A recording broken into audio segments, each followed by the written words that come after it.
Wassalatu wassalamu ala rasulillah ma ba'd. Allahumma anfa'na bima 'allamtana wa 'allimna ma yanfa'una wa zidna ilman. Assalamualaikum warahmatullahi wabarakatuh. Alhamdulillah, tidak terasa ya kebersamaan kita sudah hampir setahun ya. Sudah mau naik kelas. Dan kita ingatkan jangan berleha-leha. Saya lihat bulan ini banyak anak-anak yang santai-santai. Padahal di bulan depan itu kita sudah persiapan ujian satu semester langsung. Karena ujian akhir. Dan ujian akhir inilah menjadi penilaian yang paling besar dalam penaikan kelas. Apakah kita tinggal kelas atau naik kelas? Ya, kalau tinggal kelas berarti ya sama adik-adiknya. Ya. Nah, biar tidak mungkin kalau keadaan yang memaksa harus karena nilai tak misalnya yang sangat rendah. Nah, ini. Jadi perlu diperhatikan, sengaja di hari ini saya rekam. Ya, hari ini ada rekam. Ya, kita rekam. Maka nanti di rumah juga di Murajaah saya rekamkan untuk berikan ringkasan pelajaran. Ya. Di semester 2 ini kita mempelajari tentang fase pertama masa kenabian di Mekah. Bagaimana permulaan turunnya wahyu? Di mana awal turunnya wahyu? Di Gua Hira. Ya, surat apa yang diturunkan pertama? Al-A'la. Kemudian sudah berdakwah Nabi secara sembunyi-sembunyi. Kenapa? Karena disiksa. Ya, nanti masuknya Umar barulah secara terang-terangan. Itu pun masuknya Umar bin Khattab radhiyallahu an, masih saja Nabi sallallahu alaihi wasallam dan para pengikutnya disiksa. Seperti Bilal. Bagaimana Bilal ditimpa batu yang berat, dijemur di terik panas matahari. Bagaimana ya Ammar bin Yasir, ibunya, ayo.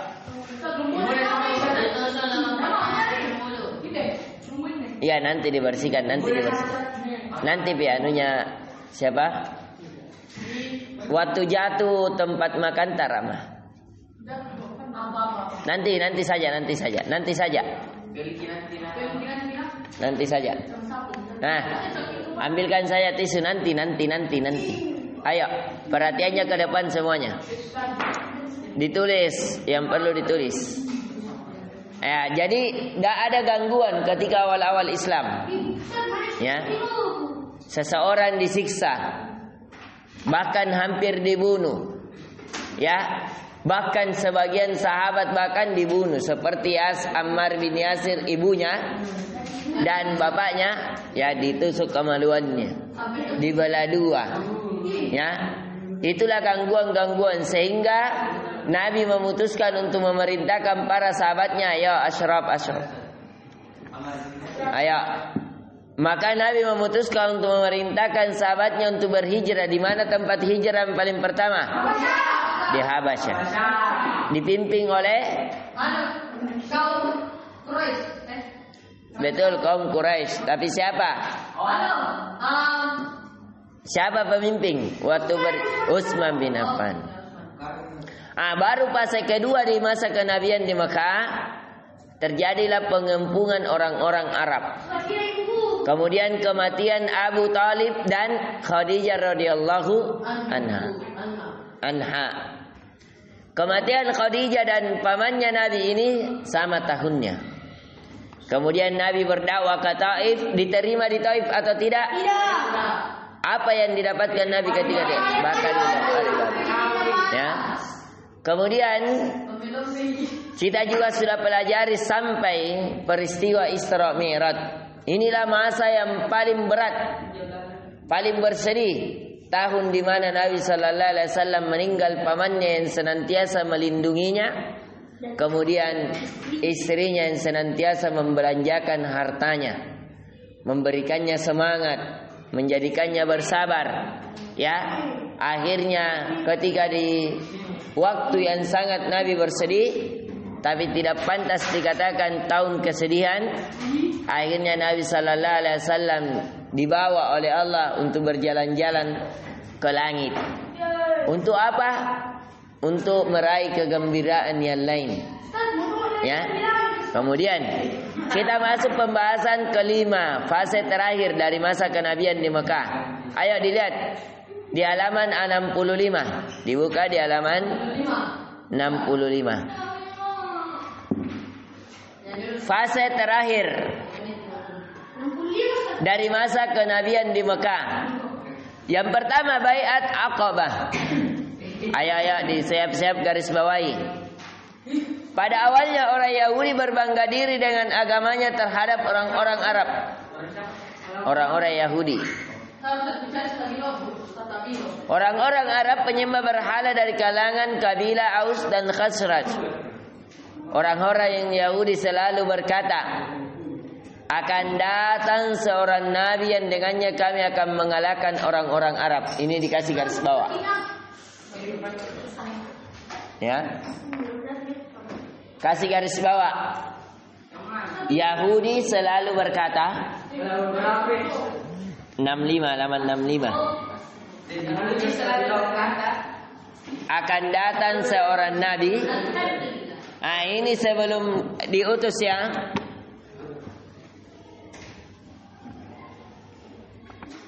Akan datang seorang nabi. Ayo distabilo cepat. Akan datang seorang nabi yang dengannya kami akan mengalahkan orang-orang Arab. Nabi siapa yang dia maksud? Nabi Muhammad sallallahu alaihi wasallam. Terlebih jika terjadi peperangan, orang-orang Arab selalu mengamati dan menunggu agar mereka bisa terlepas dari kesombongan orang-orang Yahudi. Maka ketika Nabi Muhammad sallallahu alaihi wasallam mendakwai kabilah yang datang ke Mekah pada musim haji pada tahun ke-11 dari kenabian, Nabi sallallahu alaihi wasallam bertemu dengan 6 orang laki-laki dari kabilah Khazraj. Kemudian menawarkan kepada mereka untuk masuk Islam. Orang-orang Khazraj pun yakin bahwa beliau nabi yang sering dibicarakan oleh orang-orang Yahudi yang telah datang kemunculannya. Sehingga mereka berpikir untuk mendahului orang Yahudi untuk beriman kepada nabi tersebut. Jadi orang Khazraj dia tahu ya bahwa inilah nabi yang mereka dijanjikan. Kalau dia berperan di belakangnya pasti menang. Pasti merasa takut musuh-musuhnya. Itu sudah diceritakan di kitab-kitab Taurat dan Injil. Ya. Tapi mereka berpaling dari hal itu. Maka Allah melapangkan dada mereka untuk menerima Islam. Jadi siapa ini yang menerima Islam? Orang-orang Khazraj. Ini dikasih garis bawah juga, orang-orang Khazraj. Jadi ini yang pertama yang menerima dakwanya Nabi. Baru Nabi berhijrah ke Madinah nantinya. Jadi orang Khazraj, bukan selainnya. Karena kabilah orang Arab banyak. Kabilah orang-orang Yahudi banyak. Ada Khazraj. Ayo.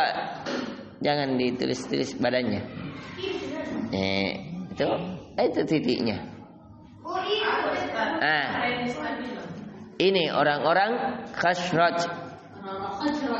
Dan masuk Islamlah mereka, sehingga ketika orang-orang Khazraj kembali ke Madinah, mereka bersegera mendakwai kaumnya untuk masuk Islam. Maka terjadilah baiat Aqabah yang pertama. Ketika musim haji pada tahun ke-12 dari kenabian. Di garis bawah ini juga. Ketika musim haji pada tahun ke-12 dari kenabian. Jadi tahun sebelumnya. Ketika musim haji. Ya. Sampai mana? Sampai kenabian.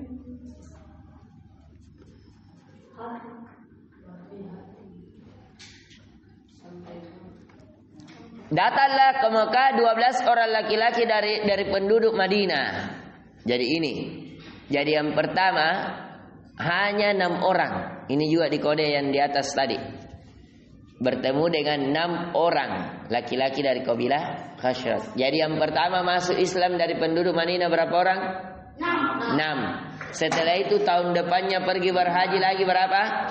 12. Jadi 6 orang ini setelah masuk Islam berdakwah aja. Masuk Islam. Ini Nabi yang dijanjikan. Kalau kita berperang, kita akan menang. Kalau kita berperang, musuh akan gentar. Kita nanti akan menguasai seluruh kabilah Arab. Kita akan menguasai nanti dunia. Ini Nabi yang dijanjikan, diceritakan dalam Taurat dan Injil. Dan betul. Ya, dulu sepertiga dari dunia ini dipenuhi oleh umat Islam. Dan selainnya dikuasai di bawah kepemimpinan umat Islam. Maka mereka bertemu dengan Nabi sallallahu alaihi wasallam di Aqabah.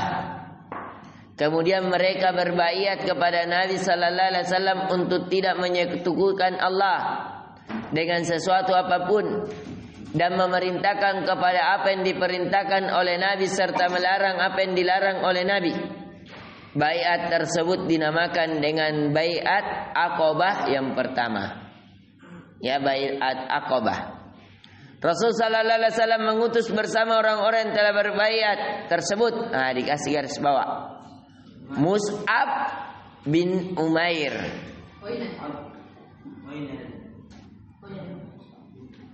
Yang dijuluki pembaca. Mus'ab bin Umair. Yang dijuluki pembaca.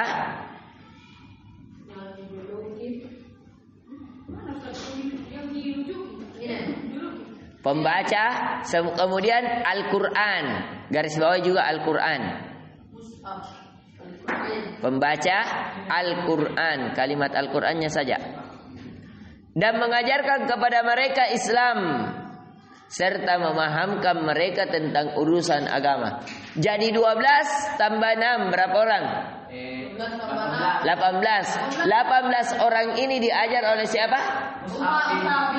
Mus'ab bin Umair, ahli Quran. Diajarkan mengaji A, Ba, Ta. Diajarkan dulu sampai Al-Quran besar. Setelah Al-Quran besar diajarkan makna-maknanya. Ya, tapi hebat orang Arab ya. Kalau orang Arab dia cara mengajinya ya itu rata-rata dengan hafalan.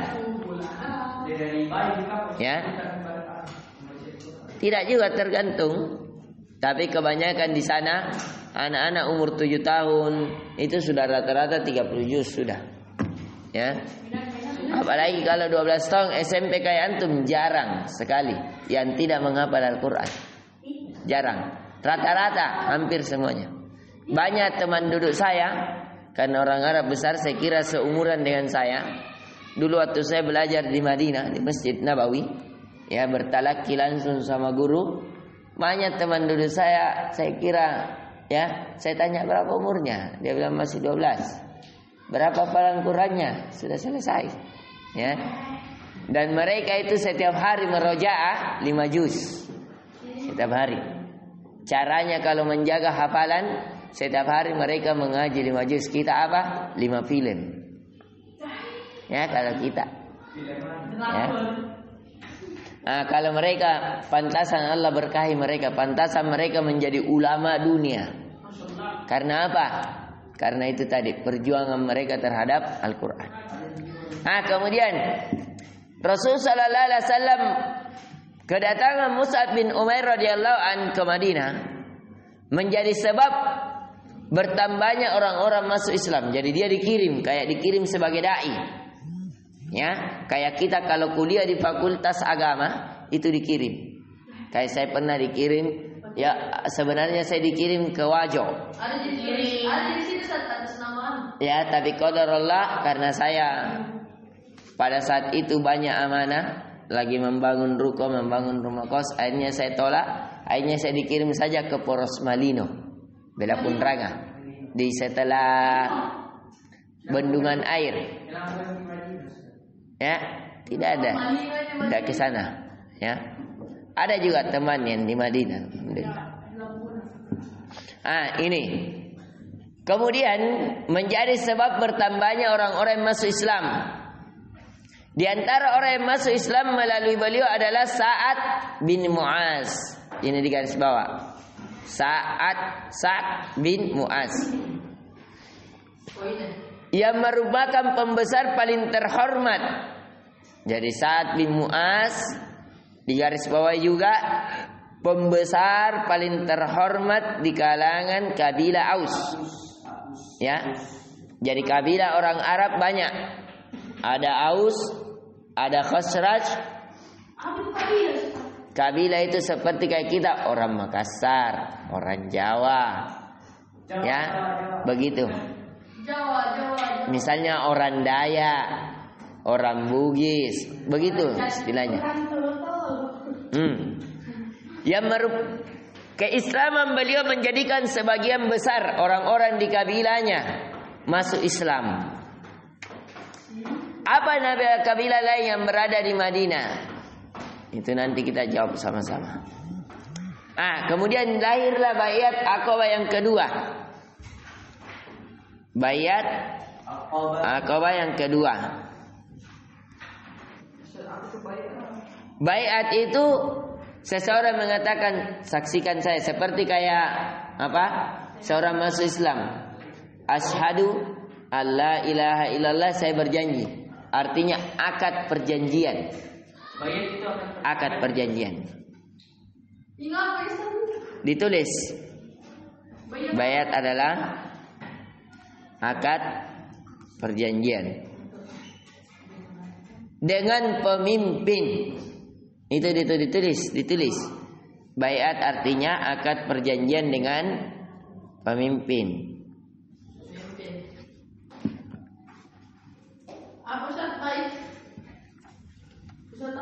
Baiat adalah akad perjanjian.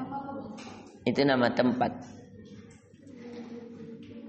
Akad perjanjian dengan pemimpin. Dengan pemimpin. Ayo saya bantu jawab yang di atas karena belum dipelajari. Nama-nama kabilah. Ya. Yang pertama dikasih kode Quraisy.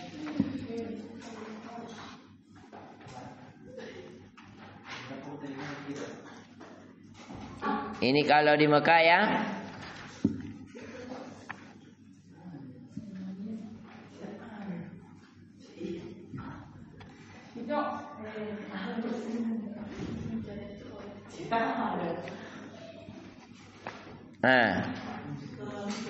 Tapi yang di sini yang diminta yang di Madinah yang di Madinah saja, berarti tidak usah semuanya. Kalau yang di Mekah tadi Quraisy. Kita belajar yang di Madinah saja. Yang pertama Bani Aus. Apa tadi? Bani Aus. Ausin. Kemudian apa tadi? Khazraj. Kemudian Bani Nadir.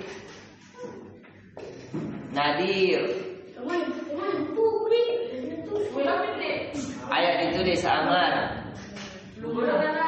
Qainuqa.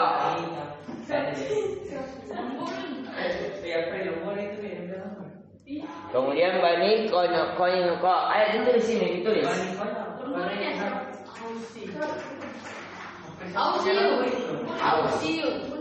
Aus.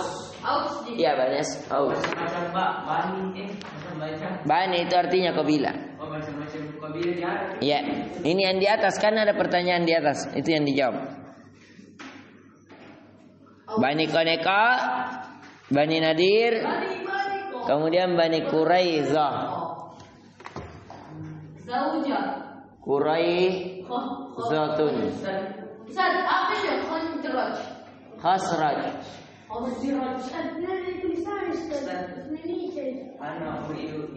Padahal. Ayo ditulis ini cepat. Siapa? Ryan tulis. Ini. Ada pertanyaan di situ. Halaman 66. Aus. Bani Aus. Aus, Khazraj. Di bawahnya. Kemudian Bani Nadir. Di bawahnya. Nadir boleh. Nadir saja. Kemudian Qaniqa. Kemudian Quraizah. Tulis. Kamu baca nih Ustaz. Nadir. Itu ada nih. Tulisan bahasa Indonesianya. Aku Ustaz Bani Qaniqa. Tulis. Apa itu? Khazraj. Apa itu Ustaz? Apa ini Qaniqa. Ayo cepat kita kejar pelajaran kedua sampai situ saja. Setelah itu 1 jam saja belajarnya, 1 jamnya dijawab. Yang sudah selesai bisa istirahat. Ayo kita percepat. Kita masuk kembali. Baiat Aqabah yang kedua. Jadi baiat Aqabah ada yang pertama, ada yang kedua. Pada musim haji tahun ke-13. Nah, ini dikasih garis bawah. Tahun ke-13 dari kenabian. Sebanyak 73 orang laki-laki dan 2 wanita. Jadi berapa semuanya ini? 73 laki-laki, 2 wanita. 75. Dari kaum muslimin Madinah datang ke Mekah. Mereka bertemu dengan Nabi sallallahu alaihi wasallam, kemudian mereka diminta oleh Nabi sallallahu alaihi wasallam untuk menemuinya di Aqabah. Ketika Nabi sallallahu alaihi wasallam berkumpul dengan mereka sepakat untuk menjaga dan menolong Nabi. Nah, disinilah awal diajaknya Nabi, saya bersumpah untuk menolongmu, menjagamu, menolong agamamu. Pergi ke Madinah. Kalau kamu disiksa di Mekah, kami yang akan menolongmu di mana? Di Madinah. Kita buat pertahanan di sana. Siapa yang berani macam-macam, kita perangi.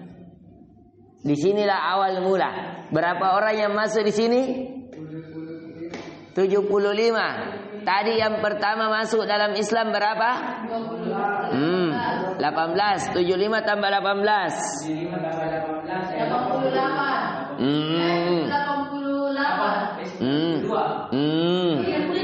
93. Jadi total sekarang yang masuk ke dalam Islam sudah 93 orang. Ya.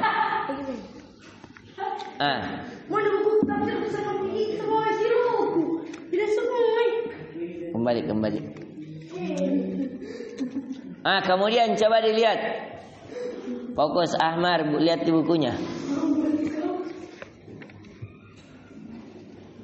Apabila Nabi berhijrah ke daerah mereka dan untuk selalu setia memerangi siapapun yang memerangi mereka. Ini betul-betul hidup dan matiku untuk kamu. Betul-betul. Dia bilang, ya, serta berdamai dengan orang yang berdamai dengan mereka. Kemudian Nabi sallallahu alaihi wasallam meminta 12 orang di antara mereka untuk membaiat Nabi atas apa yang telah mereka sepakati tersebut. Akhirnya mereka pun memilih 9 orang dari kabilah Arab Khazraj dan 3 orang dari kabilah Aus. Nabi pun dibaiat oleh 12 orang tersebut. Dengan demikian selesai baiat Aqabah yang kedua.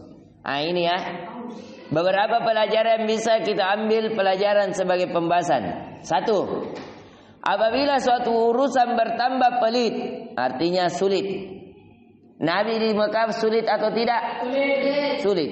Sudah disiksa, sudah ketika meninggal istrinya, meninggal lagi pamannya, tambah disiksa lagi. Bahkan ada yang kalau ikut sama dia dibunuh. Ya. Maka datanglah ke lapangan dari Allah. Tapi jangan inna ma'al usri yusra. Sesungguhnya di balik kesusahan terdapat banyak kemudahan. Satu kesusahan, banyak kemudahan. Ya, wa inna ma'al usri yusra. Ya, sesungguhnya di balik satu kesulitan minimal ada 2 kemudahan, minimal. Bahkan lebih banyak karena di situ nakir. Setelah adanya gangguan, siksaan, itu tuh Ayo. Dan pengepungan serta pendustaan dari orang-orang Quraisy, maka Allah mentakdirkan keislaman kaum Ansar. Ayo dikasih dalam kurung situ. Ansar dalam kurung Madinah. Orang-orang Madinah maksudnya, orang Ansar itu orang-orang apa? Madinah. Kasih dalam kurung situ. Sudah. Mana? Kasih dalam kurung. Ansar Madinah. Kenapa di situ? Nah. 2. Kaum Aus dan Khazraj tidak suka terhadap ancaman dari orang Yahudi yang berupa berita akan diutusnya seorang nabi, sehingga jadilah hal tersebut sebagai kebaikan bagi kaum Aus dan Khazraj. Mereka mendahului orang Yahudi dalam mengikuti nabi. Ya, disinilah kaum Aus dan Khazraj mulai tidak suka. Kenapa? Karena tadi orang-orang yang mendahului mereka masuk ke dalam Islam. Kemudian yang ketiga, Mus'ab bin Umair radhiyallahu merupakan contoh dai muda yang menjadikan tersebarnya Islam di Madinah lewat tangannya. Ya.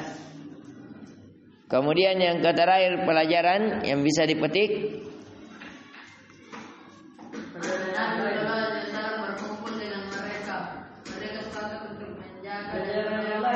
ya. Nabi apabila Nabi berhijrah ke daerah Madinah. Sedikit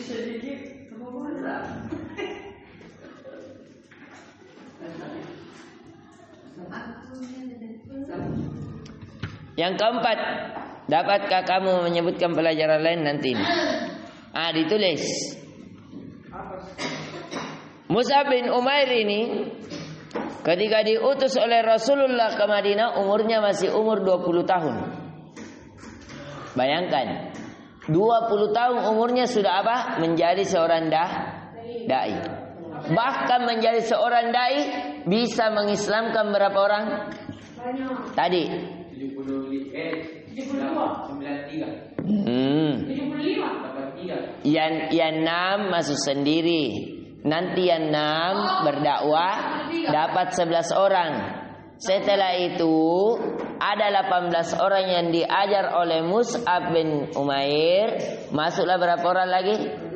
75. Berapa tadi? Lihat. 75 orang. Ya. Jadi yang 6 berdakwah dapat 11 orang. Dapat 12 orang. Nanti yang 18 orang ini diajar oleh Mus'ab bin Umair. Menjadilah berapa orang lagi masuk? 73. 73 tambah 12 85 tambah 6 91. Bukan 93. Ya, total 91 pada saat ini. Kita lihat pelajaran kedua, pelajaran terakhir. Ini cuma satu halaman. Satu lembar. Coba kita lihat. Hijrahnya kaum muslimin ke Madinah. Ayo kita lihat. Di sini Nabi sudah berhijrah. Siapa yang ngajak Nabi berhijrah? Ashraf. Ayo betul. Abu Thalib sudah meninggal. Kenapa? Siapa yang ngajak di sini? Nabi. Umar. Bukan.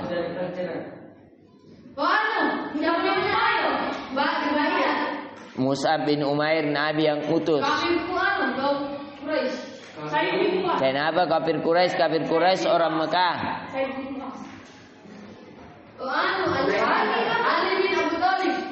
Yang baru-baru berbaiat. Nabi kan baru-baru berbaiat 73 orang. Dia mengatakan kami berjanji apa? Untuk apa? Untuk menolongmu, untuk menjagamu. Ya. Tidak semua penduduk kota Madinah. Apa nama Mekah? Penduduk Mekah ini mau mengusir Nabi. Ya. Ayo kita lihat hijrahnya kaum muslimin. Ayo Ahmar. Asrop, fokus sedikit. Kembalilah orang-orang yang telah membaiat Nabi sallallahu alaihi wasallam pada baiat Aqabah kedua ke Madinah. Siapa tadi ini baiat Aqabah kedua? 70 itu. Yang 73 siapa itu? Said.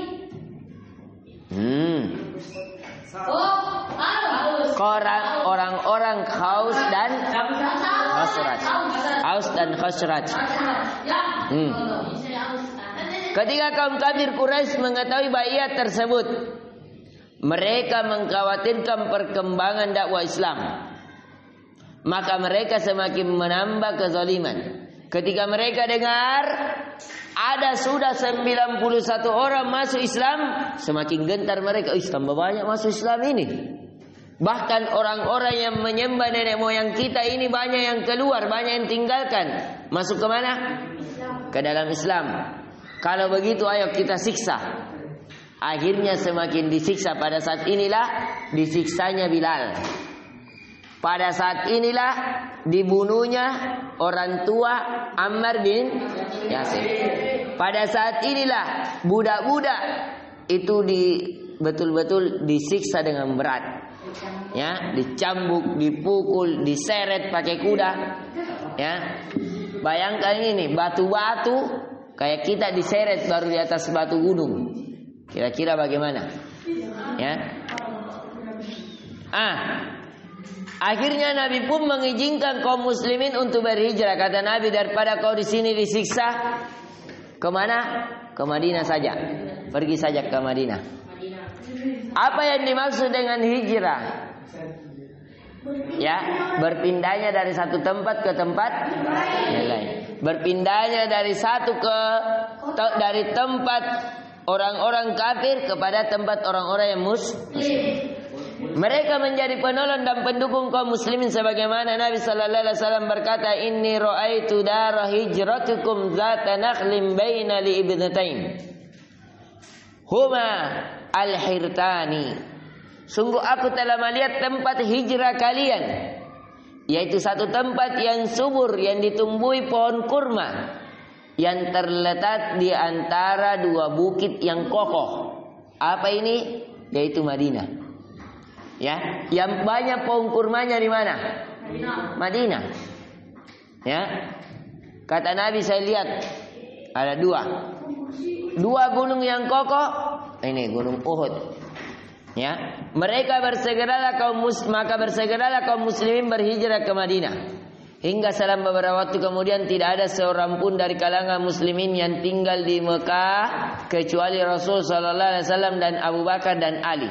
Bayangkan, semua yang masuk Islam, ayo perhatikan Ahmad. Nah, Asrop, sini Ki Ahmad. Pindah. Nah. Bayangkan semua yang masuk Islam di Mekah kemana nih? Ke Madinah. Tinggal 3 orang yang tinggal. Salah. Abu Bakar, Ali bin Abi Thalib dan Nabi sallallahu alaihi wasallam. Cuma 3 orang. Semuanya sudah disuruh pergi ke Madinah. Apa tugasnya? Supaya orang tidak ragu. Oh, pergi gitu ke Madinah. Itu nabinya masih ada ji. Itu Abu Bakar masih ada ji. Akhirnya ini bertiga berencana. Berdua sudah mau juga pergi, Abu Bakar dan Nabi mau pergi juga. Tapi Ali yang mengganti di tempat tidurnya. Ya, sehingga ya orang-orang bayangkan. Ya, ketika sudah dahsyat siksaannya, Nabi sallallahu alaihi wasallam memutuskan untuk berpindah ke Madinah bersama Abu Bakar. Ya, diketahui bahwa Nabi pergi meninggalkan di malam hari, di subuh hari. Akhirnya apa? Langsung di pagi harinya Abu Lahab mengatakan, siapa yang mendapati Muhammad ya bagus dia hidup atau mati, saya akan berikan 1000 ekor unta. Ya. Diriwayatkan juga 100. Dia dikasihkan 100 ekor unta. Kalau sekarang ya kurang lebih 4 miliar. Siapa yang dapatkan kepalanya Muhammad, saya kasih uang 4 miliar. Baik hidup maupun mati. 40 jutaan. Ya. Besar-besar yang bisa dipotong.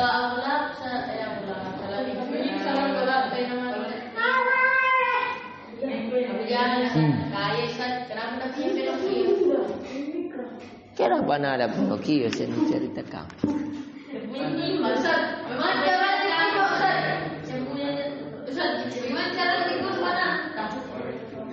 Itu sok diberdirikan. Sekarang fokus dulu. Jam 11 Ustaz.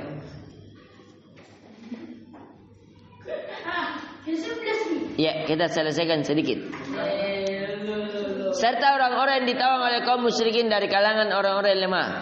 Yang kedua, makar Quraisy untuk membunuh Nabi. Kaum musyrikin ketakutan dan khawatir ketika melihat kaum muslimin berhijrah ke Madinah, karena mereka mengetahui bahwa jumlah orang Arab di sana sangat banyak dan kuat. Mereka yakin bersatunya Nabi sallallahu alaihi wasallam dan kaum muslimin di sana akan membuat beliau memiliki kedudukan yang besar. Akhirnya kaum Quraisy pun berkumpul di Darun Nadwa. Ini dikasih garis bawah. Darun Nadwa.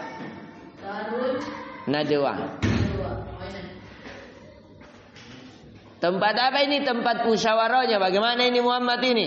Sudah berangkat teman-temannya. Kita serang atau kita bunuh Muhammad? Bagaimana? Di situ tempat musyawarahnya, di tempat Darun Nadwa. Apa itu Darun Nadwa dan siapa yang membangunnya? Mereka sepakat untuk membunuh Nabi. Ini kasih garis bawah juga. Ya. Bahkan mereka musyawarahnya apa? Bunuh saja itu Muhammad. Ya. Yakni mereka sepakat untuk membunuh Nabi sallallahu alaihi wasallam. Dengan cara masing-masing kabilah Quraisy mengambil seorang pemuda yang kuat dan membekali mereka dengan pedang yang tajam. Ada berapa kabilah? Ada 10. Ya. Kerabatnya dari Bani Abdul Manaf tidak mengetahui siapa yang berbuat. Sehingga mereka pun akan rela dengan ditegakkan diat. Apakah diat itu? Akan tetapi Allah memberitahukan tipu daya kaum musyrikin tersebut kepada Nabi sallallahu alaihi wasallam. Jadi mereka sudah sepakat. Apa kesepakatannya? Bunuh Nabi. Asraf jangan main. Ayo yang main saya kasih keluar dari kelas. Ayo, mar. Ya, jadi membunuh Nabi. Apa kata Allah? Wa iyam kurubikal ladina kafaru liyusbituka au yaqtuluka au yukhrijuka. Wa yamkuruna wa yamkurullah wallahu khairul makirin. Dan ingatlah ketika orang-orang kafir Quraisy memikirkan daya upaya terhadapmu untuk menangkapmu atau memenjarakanmu atau membunuhmu atau mengusirmu, mereka memikirkan tipu daya dan Allah yang menggagalkan tipu daya itu. Dan Allah sebaik-baik pembalas tipu daya.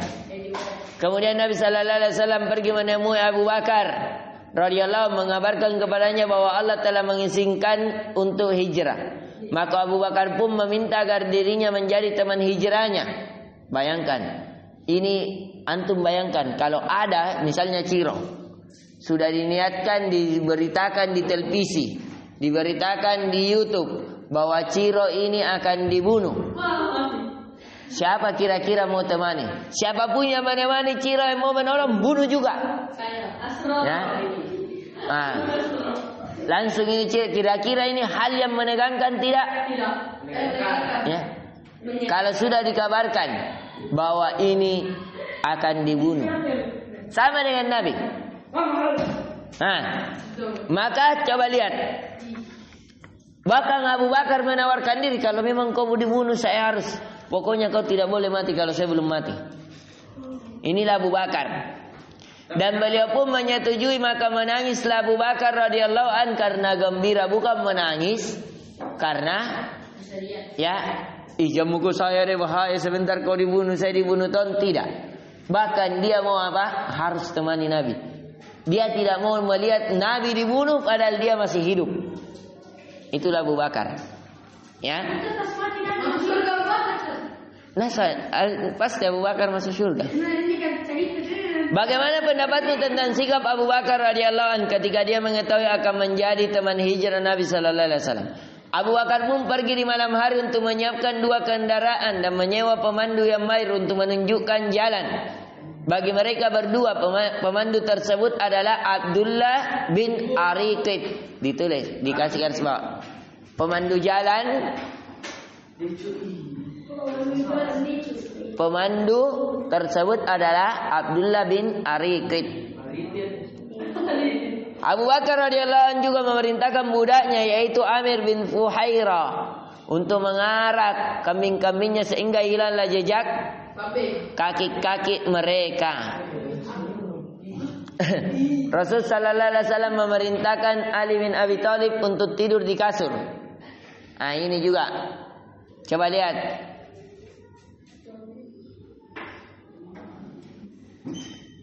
Coba lihat, hilanglah jejak kaki mereka. Ini kasih juga garis bawah. Jadi caranya Nabi karena dia tinggal di padang pasir, orang kalau jalan ada tandanya tidak? Ada. Supaya tidak jelas tandanya, oh lewat sini nih Muhammad. Caranya dikasih lewat kambing-kambing di situ supaya apa? Banyak bekas kaki.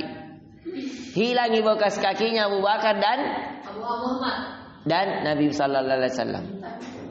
Kedua, siasatnya apa lagi? Cari pemandu jalan yang menguasai jalan. Jadi Nabi waktu pergi ke Madinah, ini kan Mekah. Di sini misalnya. Tempatnya Mekah. Ini Madinah. Ya. Nabi caranya tidak langsung ini jalannya ini, jalan porosnya ini, Mekah Madinah. Nabi caranya tidak lewat di gunung dulu begini, baru menuju begini. Dari sini ke sini. Jadi yang pertama di sini, yang kedua di sini. Ini jalur pertama, ini jalur kedua. Ini Mekah. Ini Madinah. Jauh sekali ke Madinah. 5 jam. Oh, berarti dari Makassar ke Polman. Nah, kalau jalan kaki, kalian pernah jalan kaki ini habis waktunya 7 hari. 7 hari? Ya. 7 jam? 7 hari. 7 hari? Pada 5 jam. Ustaz dulu saya berikan. Kenapa? Karena Nabi lewat di sini gunung-gunung. Ya. Nabi lewat di gunung-gunung. Ya.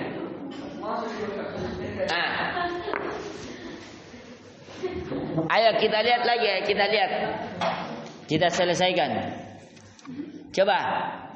Jadi ini kehebatan siapa membuat siasat perjalanan? Abu Bakar. Ya. Maka pada saat tersebut siapa yang bermalam supaya ketika sudah datang pemuda 10 orang yang ingin membunuh Nabi mengepung rumahnya. Jadi Nabi dikepung rumahnya. Ada yang jaga di pintu belakang, ada yang jaga pintu depan, ada jaga di jendela. Ayo, sudah terbuka pedang semuanya.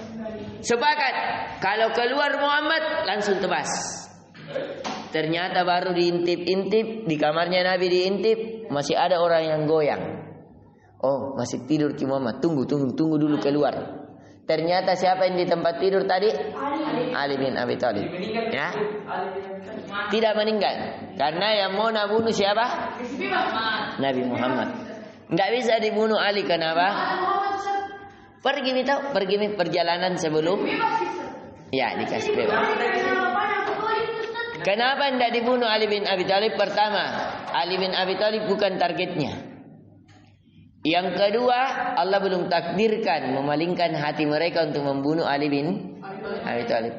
Yang ketiga, kalau Ali bin Abi Thalib yang mau dibunuh, itu salah satu juga kabilah yang disegani. Sama dengan Nabi. Cuma Nabi juga sebenarnya disegani dibunuh, tapi tidak ada jalan lain yang mereka pikirkan kecuali membunuh Nabi supaya dakwah ini tidak tersebar, agama nenek moyang mereka tidak dicela lagi dengan cara membunuhnya, walaupun resikonya besar. Nah ini, maka Nabi pun keluar dari rumahnya, sedangkan pemuda Quraisy sedang duduk menunggu keluarnya beliau sallallahu alaihi wasallam. Jadi coba lihat ya, sudah berkumpul. Nabi keluar dari rumah, lihat ternyata tertidur. Tertidur ini yang menjaga. Siapa yang tidurkan? Siapa yang menjadikan tertidur? Tidak, Allah. Ya. Jadi pemuda ini ketika Nabi mau keluar dari rumah sudah dijaga, mereka tertidur. Allah jadikan dia mengantuk. Sampai Nabi bayangkan ambil 2 genggam pasir, taburi begini supaya apakah tidur betulan jin atau bala-bala jin. Ternyata mereka tertidur betul. Allah jadikan dia tertidur. Ya. Kapan bangun? Nanti tersengat matahari. Karena ini di tengah malam ini. Ya. Ketika ada matahari baru mereka tersilaukan, barulah mereka terbangun. Ternyata ya yang ada cuma siapa? Tinggal Ali bin Abi Thalib. Kemudian Rasulullah SAW mengambil 2 genggam debu tanah. Lalu beliau menebarkan di atas kepala dari masing-masing pemuda itu sambil membaca firman Allah. Waja'alna min baini aydihim saddan wa min khalfihim saddan fa'akshaynahum fahum la yubsirun. Dan kami adakan di hadapan mereka dinding dan di belakang mereka dinding pula, dan kami tutup mata mereka sehingga mereka tidak dapat melihat. Dan Rasulullah pun berlalu menuju rumah Abu Bakar. Akhirnya lewatlah seorang laki-laki di depan para pemuda yang ingin membunuh Nabi, berkata, "Apa yang kalian tunggu di sini?" Mereka menjawab, "Muhammad." Lalu laki-laki itu berkata, "Kalian telah tertipu dan terhina demi Allah. Muhammad telah melewati kalian dan mendengarkan debu di atas kepala kalian." Mereka berkata, "Demi Allah kami tidak melihatnya." Maka para pemuda itu berdiri sambil membersihkan debu dari kepala mereka dan segera masuk ke rumah Nabi Sallallahu Alaihi Wasallam dan mendapati Ali sedang tidur di kasur Nabi Sallallahu Alaihi Wasallam. Para pemuda tersebut yakin bahwa itu Rasulullah, tetapi setelah dibangunkan ternyata Ali bin Abi Thalib radhiyallahu anhu. Maka malulah para pemuda tersebut, kemudian pergi. Apa mukjizat ilahiyah dari peristiwa keluarnya Nabi Sallallahu Alaihi Wasallam dari rumahnya? Ya, ini yang bisa kita berikan di kerja soalnya. Yang selesai bisa istirahat. Masih ada setengah jam. Subhanakallahumma bihamdik, asyhadu an la ilaha illa anta astaghfiruka wa atubu ilaik. Assalamualaikum warahmatullahi wabarakatuh. Inti pelajaran yang bisa dipetik